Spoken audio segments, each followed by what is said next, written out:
and welcome to our office website. My name is Dr. Ken Vinton, and I am a Western Pennsylvania native, originally from the South Hills of Pittsburgh, and I did receive my undergraduate education at the University of Pittsburgh. In 1989, I graduated Palmer College of Chiropractic with honors in research. Now, at this point, what I'd like to share is that many people have a misunderstanding of the educational requirements of a chiropractor and of their medical physician. See, most people are unaware that in terms of major classes like anatomy and physiology, pathology, chemistry, microbiology, of course, diagnosis, neurology, psychology, OBGYN, X-ray, and orthopedics, that the standard medical physician, your family doctor, has right around 2,000 hours of training. But the average doctor of chiropractic, in the exact same classes, using the exact same textbooks, and sometimes even the exact same teachers, have 2,400 hours, almost 20% more training. So things like anatomy, the chiropractor has twice the education. Physiology, about 50% more. Pathology, less. Chemistry, a little bit more. Microbiology, identical. Diagnosis, 4 times the amount of training in diagnosis. Neurology, about the same. Psychology, more towards the physician. OBGYN, of course, chiropractors don't deliver baby, more towards the physician. Understanding X-rays and MRIs, nearly 20 times the training for the doctor of chiropractic. And things like orthopedics, the chiropractor has over 80 times the training. Since most disorders are functional in nature, they don't involve tumors and pathology. Something isn't right, they don't really know what, so your physician just gives you a pill. The chiropractor goes and locates the cause of that functional derangement and sets it right, which is why both doctors are necessary, but many people just have a common misunderstanding, and I felt this slide might be helpful. In 1990 and 1993, I did practice outside of Dallas, Texas, returning home to Western Pennsylvania in 1993 and to our current location in 1997. In 1997, I began to lead international workshops training doctors and introducing them to technological advancements. We also write a monthly research column in an international journal that reaches nearly 80,000 doctors and students each month. And I consult with doctors globally each and every week. In 2008, I was nominated as an NGO, which is a non-governmental officer, to the United Nations as a representative from my profession.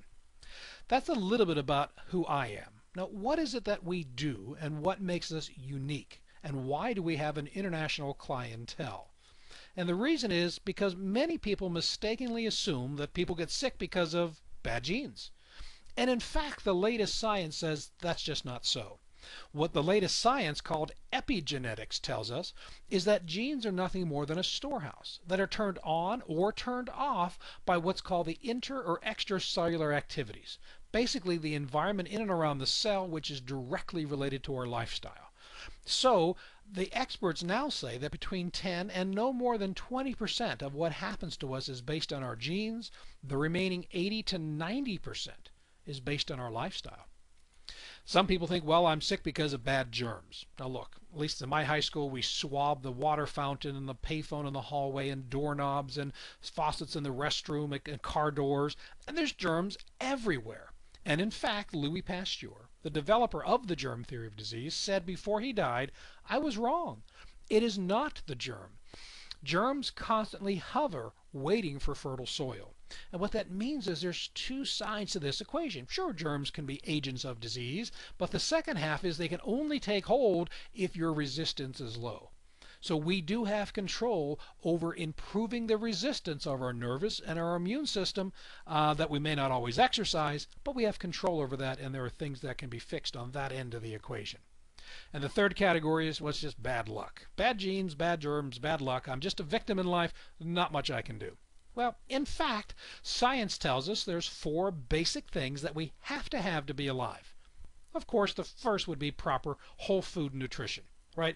We know that if we have proper whole food nutrition or proper whole food nutritional supplements, that our health potential will increase over time.